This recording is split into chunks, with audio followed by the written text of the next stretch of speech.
Estamos en nuestra serie de Nunca Igual, encuentros con Jesús que marcan la diferencia. Jesús siempre tuvo encuentros con personas y ya vamos en nuestra tercera semana en la cual hemos visto dos encuentros muy emocionantes. El encuentro que él tuvo con Nicodemo, luego vimos el encuentro que él tuvo con la mujer en Samaria y el día de hoy vamos a ver un encuentro muy especial con una mujer que fue llevada a la fuerza delante de Jesús. Vamos a leer en el Evangelio de Juan, capítulo 8. Pero antes de abrir nuestra Biblia en el capítulo 8, déjame mencionarte algo. En la red social, tú y yo constantemente vemos noticias correr. Noticias buenas, pero también noticias malas. Y si somos sinceros, ¿cuáles son las que corren más rápido? Ya te enteraste. Y ahí estás dándole tu share. ¿Sí o no? ¿A cuáles? A las noticias malas. Corren como pólvora. Las noticias que apuntan siempre a los fallos de los demás. La sociedad y el mundo son expertos en apuntar su dedito hacia los fallos de los demás. Imagínate por un momento el peor fallo que tú has cometido. El peor. El que probablemente nadie conoce. Pero imagínate que de pronto ese fallo es colocado en una red social. ¿Qué pasaría? Por lo general nuestros fallos es lo primero que escondemos, es lo primero que olvidamos, es lo que nunca queremos mencionar. ¿Por qué te estoy diciendo todo esto? Porque quiero que nos pongamos por un momento en los zapatos de esta mujer de la cual leeremos el día de hoy. Una mujer que tuvo un fallo, pero fue expuesta frente a una multitud y fue expuesta frente a Jesús. Vamos a Juan capítulo 8, versículo 1. Dice así la palabra del Señor en el nombre del Padre, del Hijo y del Espíritu Santo. Jesús regresó al monte de los olivos, pero muy temprano, a la mañana siguiente, estaba de vuelta en el templo. Pronto se juntó una multitud y él se sentó ahí en el templo a enseñarles. Jesús estaba llevando a cabo su ministerio.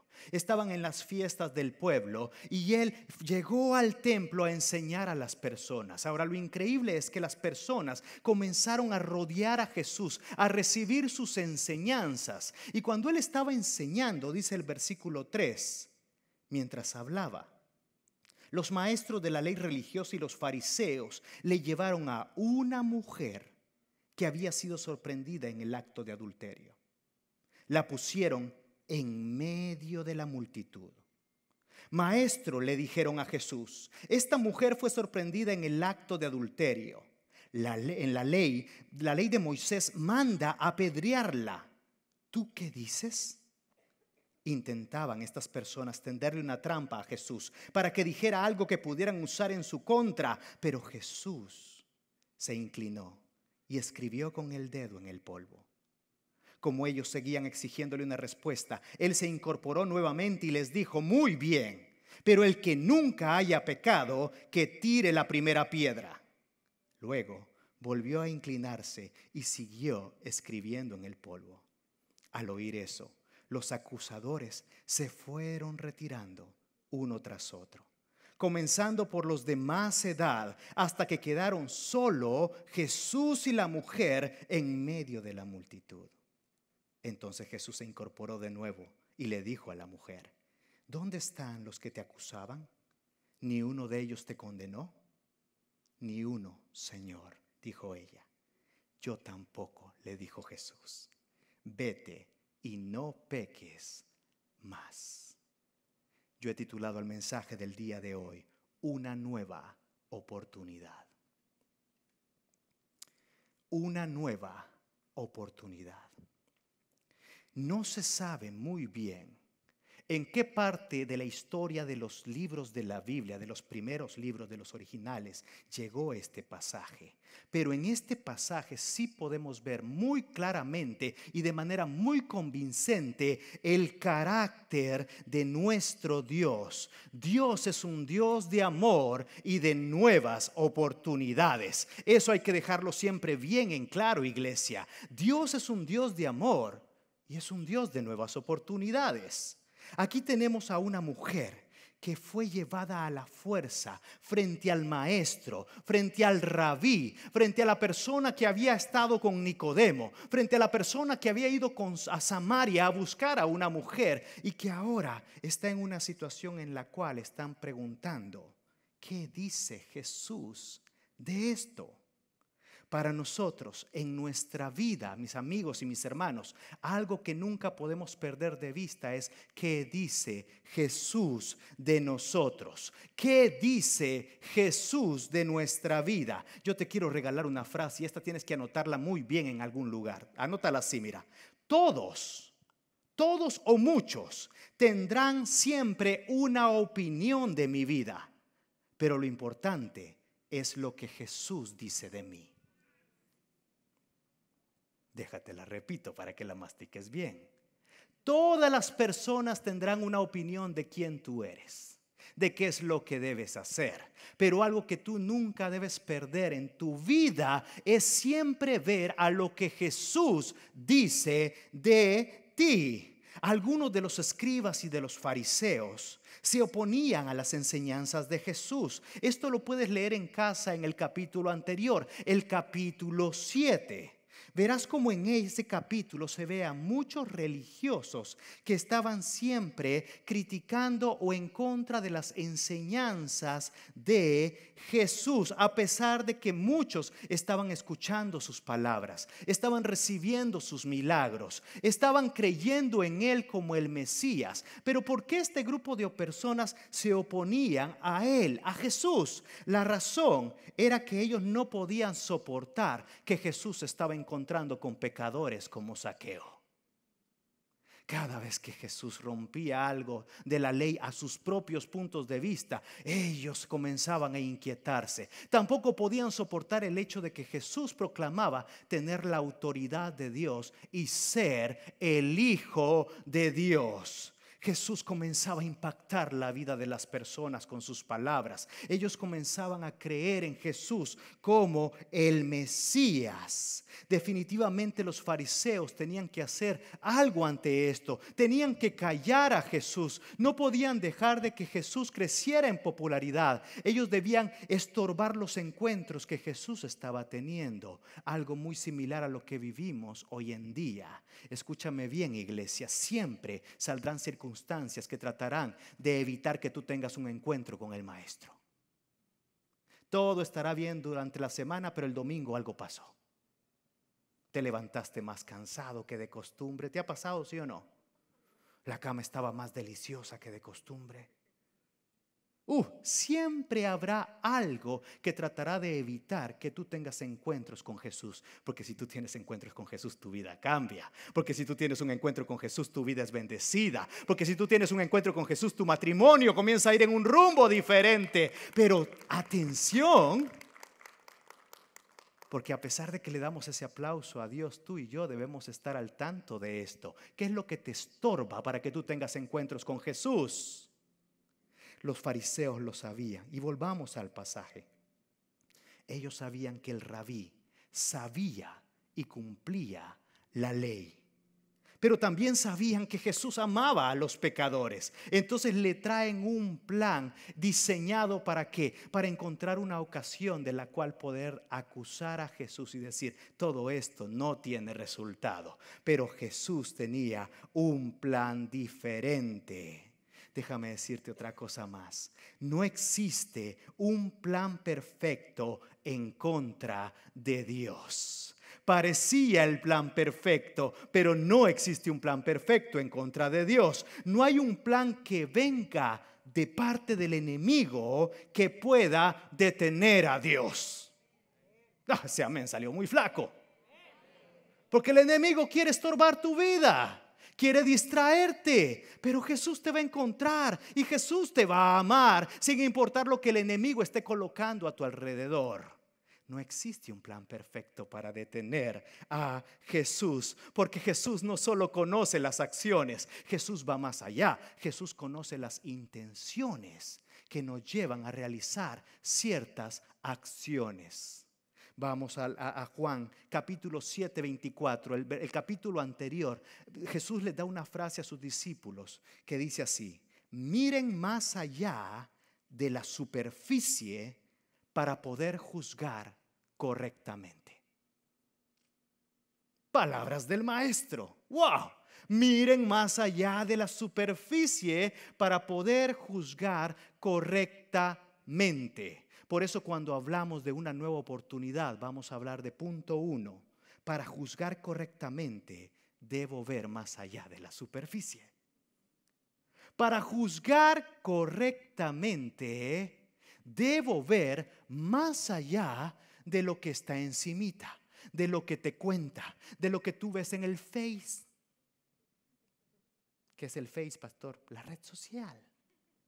No podemos juzgar nada más por lo que vemos encima de la vida de alguien. Dios conoce el corazón de las personas. Dios conoce tu corazón. Dios conoce mi corazón. Ahora, este plan que estaban diseñando para agarrar a Jesús estaba medio raro. Como decimos en algunos países, aquí hay gato encerrado. ¿Sí o no? Para comenzar, hagámonos la pregunta: ¿cómo es que estos fueron a darse cuenta de que la mujer estaba cometiendo ahí mismo el acto? Alguien tuvo que estar observando. Alguien tuvo que estar vigiando, decimos allá en el rancho, guachando por la ventana, tipo la vecina, ¿sí o no? Aquí hay gato encerrado. Pero también podríamos preguntarnos: ¿dónde está el hombre? Hasta donde yo sé, este tipo de acciones requiere de 2. Y la ley dice que los 2 debían recibir castigo. Pero habían llevado solo a esta mujer que estaba siendo expuesta frente a Jesús. Ahora, si la mujer era culpable, ¿por qué la llevaron a Jesús y no la llevaron con las autoridades religiosas? Aquí hay algo raro. Vemos realmente la intención que había detrás de todo este plan.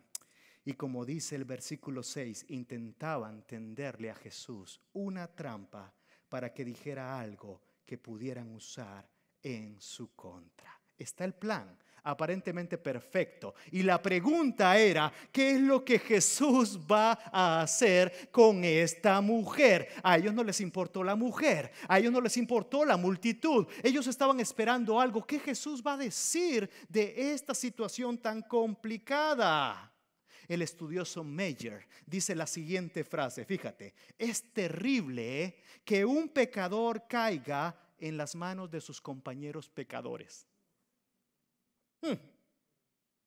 Es terrible cuando un pecador cae en las manos de todo el resto de sus compañeros pecadores. Podríamos acusar a esta mujer al igual que todos los fariseos, pero no conocemos la historia de esta mujer, no conocemos la infancia de esta mujer, no conocemos cada paso que ella dio a lo largo de su vida que la llevó a cometer este acto. Ahora, no estamos justificando lo que hizo, claro que no, pero tampoco conocemos todas las razones. Aquí es el punto donde Jesús y cada uno de nosotros debemos colocar o la gracia o el juicio. O la gracia o el juicio. Es el punto donde cada uno de nosotros debemos recordar que no somos perfectos. Todos nacemos con pecado. ¿Hay algún pecador en esta mañana, en este lugar? ¿Sí? ¿Estás seguro?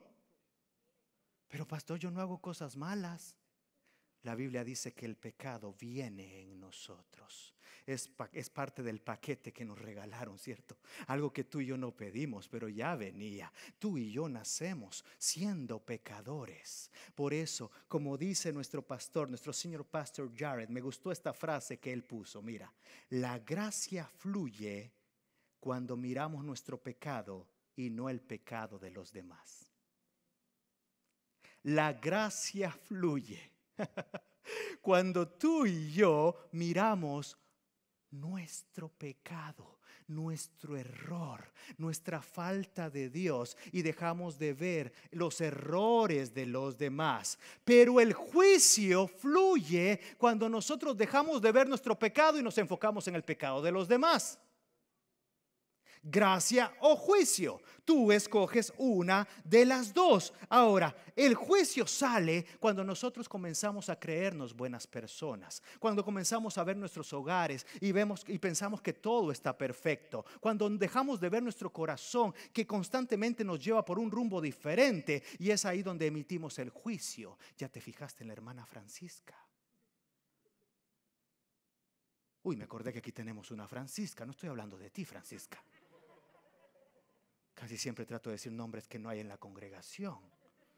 ¿Ya viste a Maximiliano de la Rosa? Tiene muchas Biblias, pero su vida, estás emitiendo un juicio.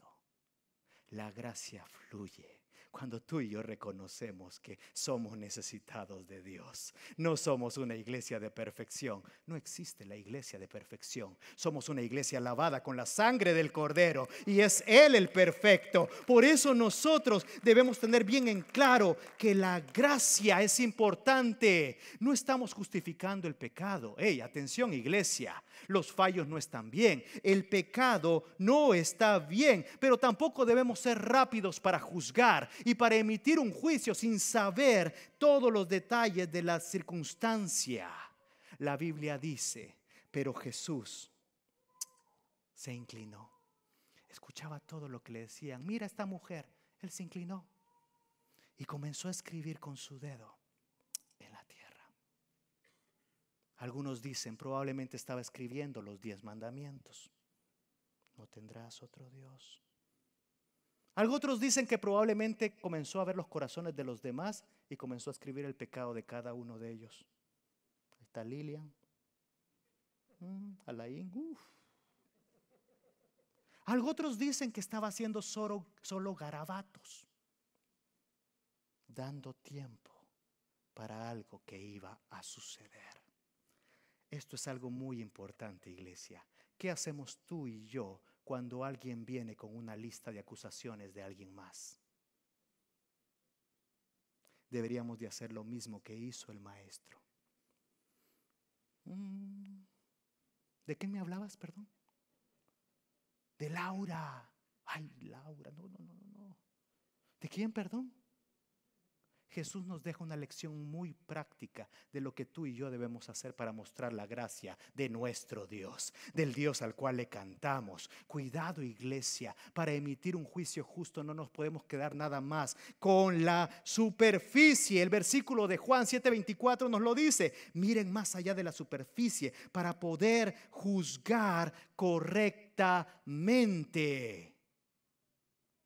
Jesús de pronto en el versículo 7 dice, como ellos seguían, los fariseos y los escribas, Jorgito, seguían exigiéndole a Jesús una respuesta. Entonces Él se incorporó nuevamente y les dijo, muy bien, pero el que nunca haya pecado, esto está poderoso, que tire la primera piedra. Luego volvió a inclinarse y siguió escribiendo en el polvo. Ya está. Jesús es lo máximo. Los que dicen que Jesús no es cool no saben de lo que están hablando. ¡Wow! Mi Dios es lo máximo. Ellos llegaron con algo y dijeron, aquí está, ahora sí lo tenemos. Pero Jesús, quien conoce todo de nosotros, Él es el único que puede emitir un juicio justo de nosotros. Y lo digo que Jesús es lo máximo, no solo porque fíjate que Él dejó a los de otros ahí con los moños hechos, ¿sí o no? ¿Y ahora qué hacemos? Nos la regresó. Nosotros veníamos a acusar a esta mujer y no solo a la mujer, veníamos a acusar a Jesús y ahora Él nos está acusando a nosotros. Nos dijo el que no haya cometido ningún pecado. No voy a hacer esa pregunta en este lugar. Pero imagínate, Jesús nos dice en este día, para nosotros juzgar, debemos primero ver lo que tenemos dentro. Y cuando vemos lo que tenemos dentro, sabes que todo nos lleva a la gracia. El juicio se quita. Tú y yo no podemos juzgar a los demás sin saber lo que solo Dios conoce. Déjate, repito esto. Tú y yo no podemos juzgar a nadie más sin saber solo lo que Dios conoce. Y esta te va a gustar más, anótala ahí también. Tú y yo no podemos ser condenados por los demás que no saben solo lo que Dios conoce de nosotros. No te gustó. ¿A cuánto les gusta vivir en condenación? ¿A cuánto les gusta que hablen mal de ti? Hay personas que dicen, pastor, yo ya voy a cerrar esa red social. Pura gente hipócrita hay ahí.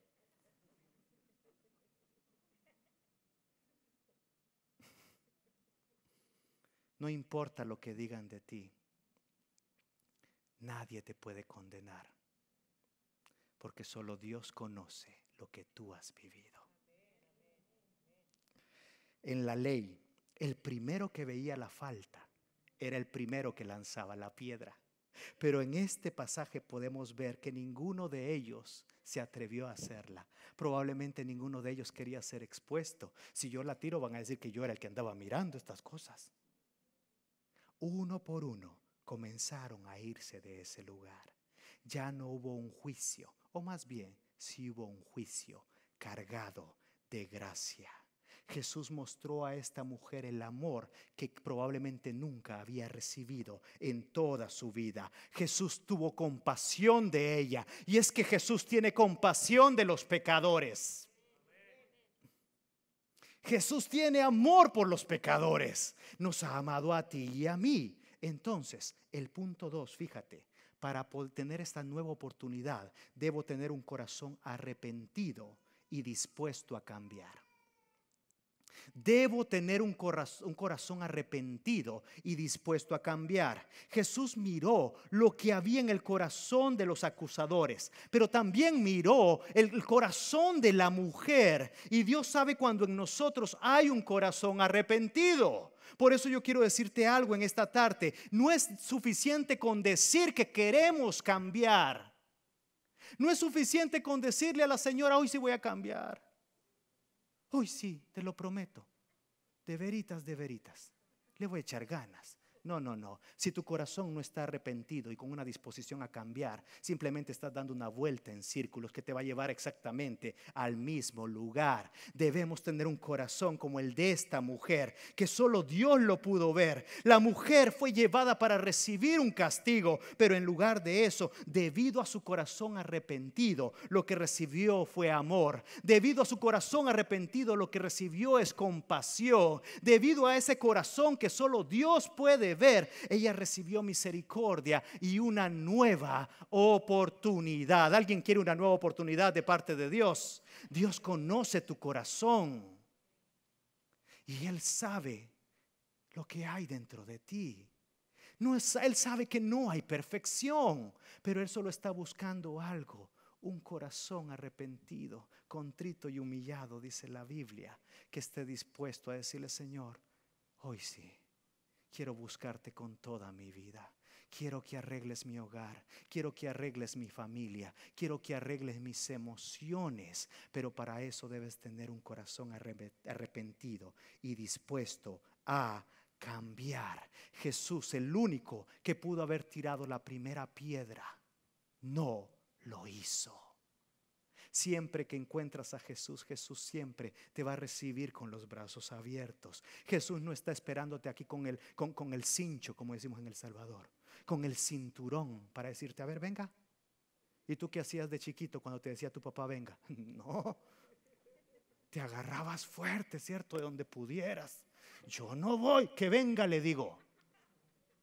Oh, y tu papá que era más fuerte o tu mamá, porque hay mujeres también que digan aleluya, gloria a Dios. Te llevaba al cuarto y comenzaba ¡plá! ¡Plá! Ahí será el lloro y crujir de dientes, dice la palabra.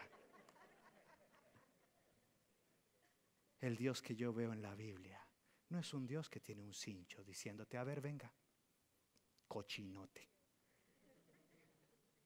El Dios que yo veo es un Dios que dice, yo veo tu corazón, veo que estás arrepentido y veo que quieres ser una nueva persona. No te condeno. Romanos 8:1 dice, por lo tanto, ya no hay ninguna condenación para los que están unidos a Cristo Jesús. ¿Sabes qué es ninguna? Nada. Pero pastor, vaya a mi Face, toda la gente comenta mal de ninguna. No hay ninguna condenación a lo que tú pudiste haber hecho si realmente tienes un corazón arrepentido delante de Dios y estás dispuesto a cambiar. Dime si eso no es una segunda oportunidad. Luego el versículo 10 dice, entonces Jesús se incorporó de nuevo y le dijo a la mujer, ¿dónde están los que te acusaban? ¿Ninguno de ellos te condenó? Yo me imagino a esta mujer diciéndole con todo su amor, probablemente con lágrimas, ni uno, Señor. Esta palabra tocó mi corazón fuertemente. Ella estaba reconociendo el señorío de Dios. Cuando tú vives bajo el señorío de Dios, le puedes decir a Jesús como esta mujer, ni uno, Señor. No hay ninguna condenación para mi vida. Entonces Jesús le dijo, yo tampoco te condeno. Vete y no peques más. Último punto. Jesús puede perdonarme y transformarme. Jesús puede perdonarme y transformarme. Hay un perdón, pero también hay una transformación. Y aquí es un paso muy importante, iglesia, que a veces no entendemos. La nueva oportunidad incluye un perdón. No hay ninguna condenación, no hay nada que nos detenga para disfrutar del amor de Dios. Pero ahora viene un paso importante. Hay una transformación. Yo tampoco te condeno, le dijo Jesús, pero aquí te va la tarea. Aquí te va la asignación. Vete y no peques más. Cuando encontramos al Maestro, nos damos cuenta de que Él nos ama y ese amor no tiene precio. Entonces por ese amor dejamos de hacer lo que veníamos haciendo. Hay una sola manera de disfrutar la felicidad en Cristo Jesús. No es llevando una vida perfecta, porque eso es imposible. Solo hay una manera de ser felices en Dios. Es reconocer nuestros fallos, nuestros pecados y reconocer que hay un Espíritu Santo que nos puede transformar. Hay un Espíritu Santo que busca el alejarnos de las cosas que nos están destruyendo. Tú batallas cada semana con una situación que solo tú lo conoces. El Espíritu Santo quiere perdonarte. El perdón de Dios está disponible para ti, pero no quiere que te quedes en esa circunstancia. Ahora viene una transformación para tu vida, donde te vuelve Él a restaurar y te comienza a dar todo aquello que el enemigo te quiso quitar, todo aquello que el vicio te estaba robando, todo aquello que el alcohol te estaba quitando. Viene el Espíritu Santo y comienza a hacer una obra de transformación en ti. Vete y no peques más. Jesús no solo le estaba dando una nueva oportunidad a esta mujer, Jesús le estaba dando una nueva vida a esta mujer. Mira cómo te conoce el resto, pero ya nunca más serás esa mujer. Vete y no peques más. Mira lo hermoso de todo esto. Jesús también pudo acusar a los acusadores, valga la redundancia. Los pudo haber expuesto. Les pudo haber dicho, tú la acusas a ella, pero mira tú lo que estás haciendo. Mira, tú la acusas a ella, pero mira tú lo que estás haciendo. Pero Jesús no lo hizo. Jesús también tenía una nueva oportunidad para ellos. Dios es un Dios de nuevas oportunidades. Dios envió a esta mujer a su casa con una asignación. vete y no peques más. Jesús no aprobó el pecado. Atención, iglesia. Jesús no dijo está bien. Jesús le dijo hay una nueva oportunidad para ti. ¿Qué estás haciendo tú con las nuevas oportunidades de Dios? Llevas años batallando con lo mismo. Deja que el Espíritu Santo llegue a tu vida, te convenza de pecado y a partir de ahí lleves un rumbo diferente. Porque fue en la cruz donde Jesús marcó la diferencia. No hay ninguna condenación para los que estamos unidos a Cristo Jesús. ¿Hay alguien unido a Cristo Jesús en este día? Gracias por participar del servicio a través del internet. Esperamos que la experiencia de hoy haya alentado y desafiado su mente y corazón. En Champion Forest nos apasiona ayudar a las personas a conocer a Dios, a crecer en su relación con Él y con los demás, mientras todos, como cristianos, hacemos una diferencia en el mundo. Nos encantaría tener la oportunidad de hablar y orar con usted. Le invitamos a que ingrese a championforest.org/conectar para que podamos estar en contacto. Y por supuesto, esperamos con ansias el momento de poderles saludar en persona en una de nuestras sedes. Que Dios le bendiga y tenga una semana llena de la presencia del Señor. Nos vemos pronto.